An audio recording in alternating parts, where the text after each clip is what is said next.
بسم اللہ الرحمن الرحیم الحمد للہ رب العالمین والصلاة والسلام علی رسولہ محمد خاتم النبیین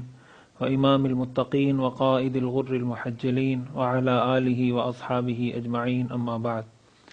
حضور علیہ الصلاۃ والسلام کی سیرت کا ایک اہم حصہ جس میں حضور علیہ الصلاۃ والسلام کی حیات طیبہ کا، آپ کی مبارک زندگی کا ایک بہت طویل عرصہ گزرا ہے، وہ حضور علیہ الصلاۃ والسلام کے غزوات ہیں، وہ جنگیں جو حضور علیہ الصلاۃ والسلام نے کافروں کے خلاف اور کفریہ نظام کے خلاف لڑی ہیں،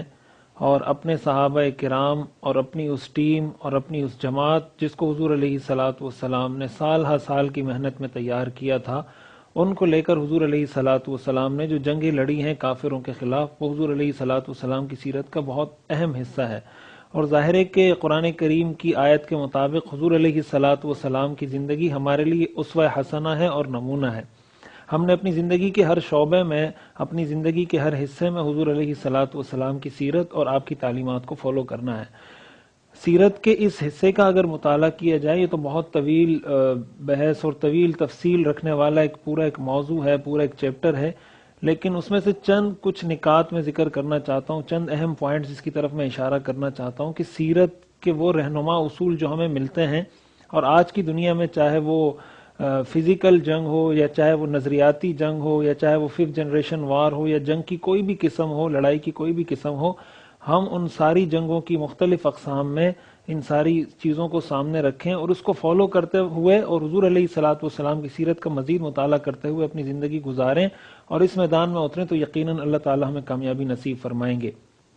حضور علیہ الصلاۃ والسلام کی جنگی حکمت عملی کو اگر دیکھا جائے تو حضور علیہ الصلاۃ والسلام نے جو اپنے ساتھی ہوتے تھے، اپنی جماعت ہوتی تھی، ایک تو آپ اپنی جماعت کے اندر اتحاد اور اتفاق کو برقرار رکھنے کی پوری کوشش فرمایا کرتے تھے، اور ساتھ ہی ساتھ دشمن سے متعلق بھی آپ کی جو حکمت عملی ہوتی تھی وہ بھی اتنی مضبوط ہوتی تھی کہ حضور علیہ الصلاۃ والسلام کو یہ کوشش ہوتی تھی آپ کی کہ آپ کو دشمن کی تعداد کا پتہ چل جائے، آپ کو یہ پتہ چل جائے کہ ان کی لوکیشن کیا ہے، ان کا محل وقوع کیا ہے، آپ کو یہ پتہ چل جائے ان کے پاس اسلحہ کتنا ہے، ان کے پاس تلواریں کتنی ہیں، اور ساتھ ہی ساتھ حضور علیہ الصلاۃ والسلام کا جو انٹیلیجنس کا سسٹم تھا، جس طرح آج کل مختلف ادارے ہوتے ہیں جو مختلف لوگوں کی ایک طرح سے ریکی کر رہے ہوتے ہیں، ان کی جاسوسی کر رہے ہوتے ہیں، حضور علیہ الصلاۃ والسلام نے کئی غزوات میں مختلف صحابہ کرام کو متعین فرمایا، مختلف صحابہ کرام کی آپ نے ڈیوٹی لگائی، آپ نے ان کی تشکیل فرمائی کہ جا کر ان کافروں کے حالات، ان کی معلومات حضور علیہ الصلاۃ والسلام تک پہنچائیں۔ اب اس سے ایک بہت بڑی بات جو ہمیں سمجھ آتی ہے وہ ہے حضور علیہ الصلاۃ والسلام بہت باریک بینی کے ساتھ دشمن کے حالات اور دشمن کی معلومات جاننے کی کوشش فرمایا کرتے تھے۔ آج اگر ہم کوئی بھی کام کرتے ہیں، اگر ہم کوئی نظریاتی جنگ لڑ رہے ہیں، اگر ہم کسی میدان کے اندر، تعلیمی میدان کے اندر کسی باطل نظریے کا جواب دے رہے ہیں یا کسی غلط بات کا جواب دے رہے ہوتے ہیں، تو ایسی صورت میں ہمیں ان کی پوری صحیح انفارمیشن، صحیح معلومات ہونی چاہیے، تاکہ ہمارا جو بھی وار ہو، ہماری طرف سے جو بھی جواب دیا جائے، ہمارا جو بھی منصوبہ بندی ہماری طرف سے کی جائے، وہ جا کے بالکل نشانے پر لگے۔ ایسا نہ ہو کہ سنی سنائی باتوں پر، جس طرح ہمارے ہاں سوشل میڈیا کا دور ہے، اور سنی سنائی باتوں پر اعتماد کر کے اپنے منصوبے بھی بنا لیے جاتے ہیں، فیصلے بھی کر لیے جاتے ہیں، اور مستقبل کے بہت سے ایسے کام طے کر لیے جاتے ہیں، جب بعد میں پتہ چلتا ہے تو معلوم ہوتا ہے کہ ہماری جو انفارمیشن تھی وہی غلط تھی۔ حضور علیہ الصلاۃ والسلام کی سیرت سے ہمیں ہرگز اس بات کا پتہ نہیں چلتا، بلکہ حضور علیہ الصلاۃ والسلام کی سیرت ہمیں یہی بتاتی ہے کہ ہم پہلے مکمل معلومات حاصل کریں۔ غزوہ بدر کے موقع پر دیکھیں، حضور علیہ الصلاۃ والسلام جب وہاں پر آپ نے اور آپ کے صحابہ نے پڑاؤ ڈالا تو 2 لوگوں کو جب گرفتار کر کے لایا گیا، حضور علیہ الصلاۃ والسلام نے ان سے یہ پوچھا کہ کتنے لوگ ہیں ان کے قافلے میں جو لڑنے کے لیے آ رہے ہیں، تو انہوں نے کچھ بتانے میں پس و پیش سے کام لیا۔ حضور نے فرمایا یہ بتائیں وہ کتنے جانور ذبح کرتے ہیں، تو انہوں نے کہا کہ وہ 9 یا 10 اونٹ ذبح کرتے ہیں یومیہ، اور 9 یا 10 اونٹ ان کی خوراک ہے یومیہ۔ حضور علیہ الصلاۃ والسلام نے فرمایا اس کا مطلب ہے کہ وہ 900 سے 1000 کے درمیان ہے۔ اب حضور علیہ الصلاۃ والسلام نے یہ کیوں پوچھا؟ ہمارے ساتھ بسا اوقات یہ ہوتا ہے کہ ہم جب دین کا کوئی کام کرتے ہیں، کسی بھی میدان میں جب ہم کام کر رہے ہوتے ہیں، تو ہم یہ سمجھتے ہیں کہ شاید دنیاوی اسباب سے ہم مستغنی ہیں یا دنیاوی اسباب سے ہم بے نیاز ہیں، ہمیں ان کی ضرورت نہیں ہے۔ یقیناً اللہ پر توکل یہ ایک مسلمان کا بنیادی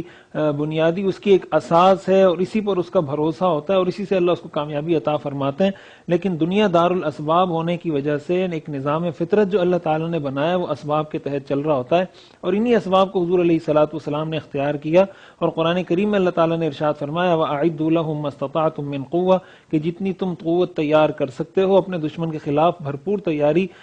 رکھا کرو۔ اسی کے ساتھ ساتھ اگر ہم دیکھیں غزوہ بدر کے موقع پر ہی حضرت حباب بن المنذر رضی اللہ تعالیٰ عنہ جب ایک جگہ حضور علیہ الصلوۃ والسلام رکے تو انہوں نے مشورہ دیا کہ آپ اگر ایسی جگہ پر تشریف لے جائیں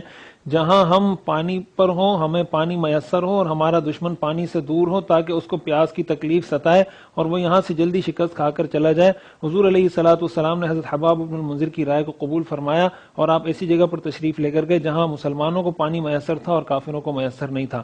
حضور علیہ الصلوۃ والسلام کی جنگی حکمت عملی آپ غزوہ خندق کے موقع پر دیکھ لیں کہ حضرت سلمان فارسی رضی اللہ تعالیٰ عنہ نے جب حضور کو مشورہ دیا کہ اگر خندق کھود دی جائے تاکہ کافروں کا راستہ روکا جا سکے اور کافر یہاں اس کو عبور کر کے آ نہ سکیں، حضور علیہ الصلوۃ والسلام نے ان کی بات کو قبول کیا۔ اس سے یہ بھی پتہ چلتا ہے کہ ایسے جدید ذرائع، ایسے جدید وسائل جن کا استعمال شریعت سے متصادم نہ ہو، شریعت ان کی اجازت دیتی ہو اور ان کے استعمال میں کوئی شرعی قباحت، شرعی ممانعت نہ ہو، ان کو اختیار کرنے میں بھی کوئی حرج نہیں ہے۔ ظاہر ہے ہر زمانے کے حالات کے اعتبار سے اس وقت کا اسلحہ، اس وقت کی جنگوں کی حکمت عملی، جنگوں کا طریقہ، یہ ساری چیزیں تبدیل ہوتی رہتی ہیں، تو ہمیں یہ بھی پتہ ہونا چاہیے کہ اس وقت ہمیں کیا کرنا ہے، کیا نہیں کرنا۔ اور اس کے اندر ایک بہت اہم بات یہ بھی ہے کہ مسلمانوں کی صفوں کے اندر اتحاد اور اتفاق اگر برقرار رہتا ہے تو اللہ تعالیٰ اس کی برکت سے بہت سی فتوحات عطا فرماتے ہیں۔ کم من فئۃ قلیلۃ غلبت فئۃ کثیرۃ باذن اللہ، اللہ تعالیٰ کی مدد ایسے لوگوں کے ساتھ ہوتی ہے۔ واعتصموا بحبل اللہ جميعا ولا تفرقوا، جب ان مسلمانوں میں انتشار پیدا ہوتا ہے، تفرقہ پیدا ہوتا ہے، گروہ بندی پیدا ہوتی ہے اور مختلف دھڑے بن جاتے ہیں، تو ایسی صورت میں اللہ کی مدد اٹھ جاتی ہے۔ اللہ کی مدد ید اللہ علی الجماع۔ ہمیں اس بات کی بھی کوشش کرنی چاہیے کہ ہم جو ہمارے مشترکات ہیں، ہماری وہ چیزیں جو کامن ہیں مسلمانوں کے درمیان، چاہے وہ کسی بھی فرقے، کسی بھی طبقے سے تعلق رکھتا ہو، ہم بحیثیت مسلمان ایسے ایک ہو جائیں کہ کم از کم کافروں کو ہماری طرف سے جو پیغام جائے، کافروں کو ہماری طرف سے جو میسج جائے، وہ تو یہی جائے کم از کم درجے میں کہ مسلمان ہمارے لیے متحد ہیں۔ وہ اگر ہمیں ہی آپس میں اس طرح منتشر اور متفرق کر کے لڑا دے تو ان کے لیے تو اس سے بڑی اور آسان کوئی چیز نہیں ہے کہ وہ ہمیں ہی آپس میں لڑاتا رہے گا، بجائے اس کے کہ وہ ہمیں لڑائے۔ ہماری یہ کوشش ہونی چاہیے کہ ہم کوئی ایسی پلاننگ کریں۔ حضور علیہ الصلوۃ والسلام کی جنگی حکمت عملی کا یہ ایک بہت اہم ترین پہلو ہے کہ آپ کی جو منصوبہ بندی ہوتی تھی وہ اتنی زبردست ہوتی تھی، اتنی اعلیٰ درجے کی ہوتی تھی کہ جو فیگر، جو معلومات، جو چیزیں حضور علیہ الصلوۃ والسلام کے سامنے ہوتی تھی اور اس کے مطابق آپ نے جو طے کیا ہوتا تھا، جنگ ختم ہونے کے بعد، غزوہ ختم ہونے کے بعد پتہ چلتا تھا کہ واقعتاً یہ جو منصوبہ بندی کی گئی تھی بالکل پرفیکٹ تھی۔ باقی جنگوں میں کبھی شکست بھی ہوتی ہے، کبھی وقتی طور پہ شکست ہو جاتی ہے، کبھی فتح ہو جاتی ہے۔ جب ہرقل نے پوچھا تھا ابو سفیان سے تو انہوں نے کہا تھا الحرب بیننا وبینہم سجال، کہ کبھی ان کو فتح ہوتی ہے، کبھی ہمیں فتح ہوتی ہے، لیکن وقتی طور پہ شکست ہو جانا یہ بھی اس دنیا کے نظام فطرت کا حصہ ہے۔ ظاہر ہے اگر دنیا میں یہی ہوتا کہ ہمیشہ مسلمان ہی فتح یاب ہوتے رہتے ہیں، وہی فتح یاب ہوتے رہتے، تو پھر تو کوئی جنگ، کوئی مقابلہ ہی باقی نہ رہتا۔ دنیا میں تو یہ بیلنس اللہ نے رکھا ہے اور آخرت میں اس کا فیصلہ ہونا ہے، پتہ چلے گا کس نے جنت میں جانا ہے، کس نے جہنم میں جانا ہے۔